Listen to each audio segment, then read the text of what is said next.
Welcome back to the garden, guys. There's my rubber plant, my saffron.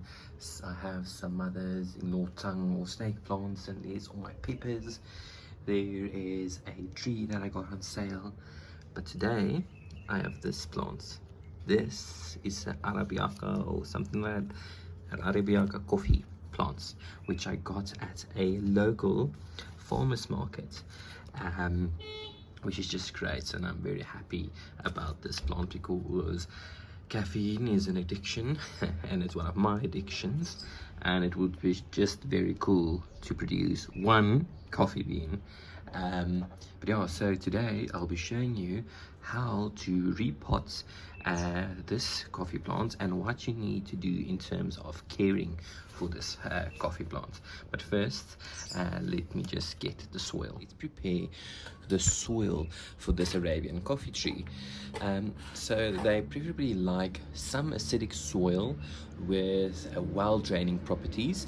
As this is a plant growing in tropical regions from Ethiopia, this is grown in Ethiopia, we want that well draining soil. We don't want it to be waterlogged, but we need to have that tropical idea of an acidic soil. And I'm going to add some perlite to the soil and some acidic compost, just with the idea that it would thrive in that soil. So the idea about acidic soil, that some plants better take their nutrients out of the soil given that it is acidic, and plants do have their preferences. That soil is actually very hard, so I'm going to use that light blue container to pot this in. You see that is very sandy.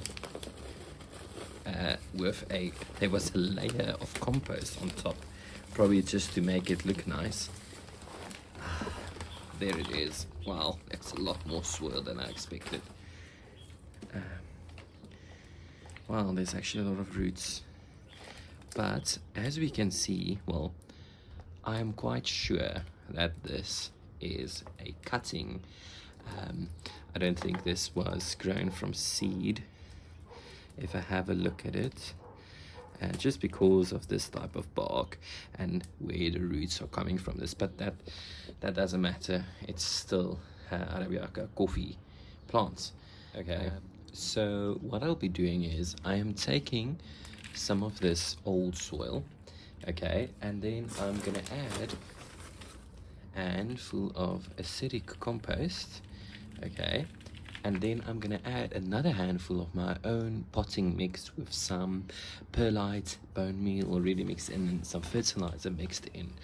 The only reason therefore is this soil seems very sandy, and this is my soil on my left hand side.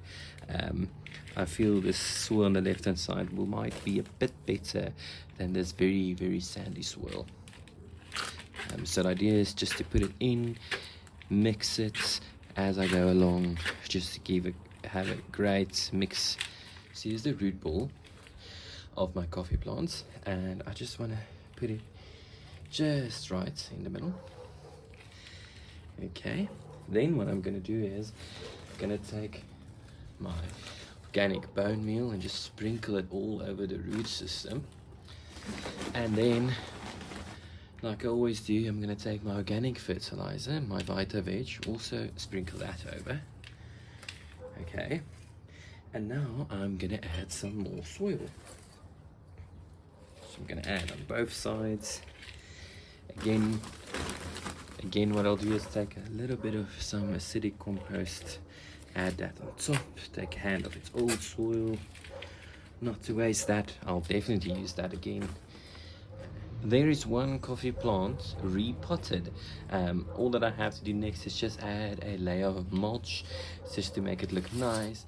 So how do you care for this plant? So remember that you have to keep in mind that this plant grew in Ethiopia, and it's the perfect conditions for this is bright light, but not direct sunlight, as it would burn the leaves.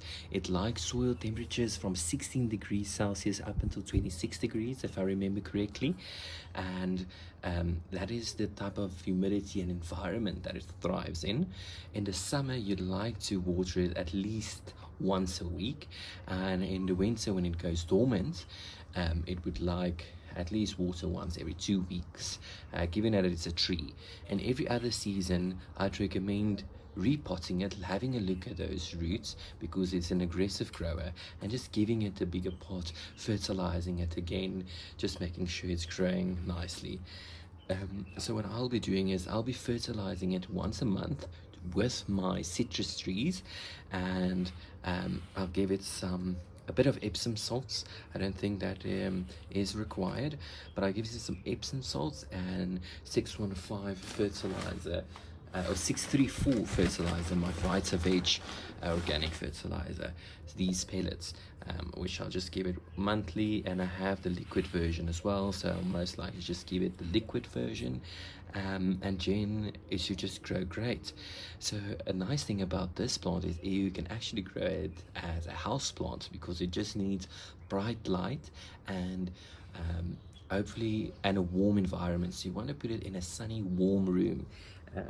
And if you can mist it every now and again, just to give it that tropical vibe, I think that would be really beneficial for this plant. But yeah, so let's see how this coffee plant goes, and let's see if I can at least grow one coffee bean, and maybe one day I'll have enough coffee berries to actually make myself one espresso shot of coffee.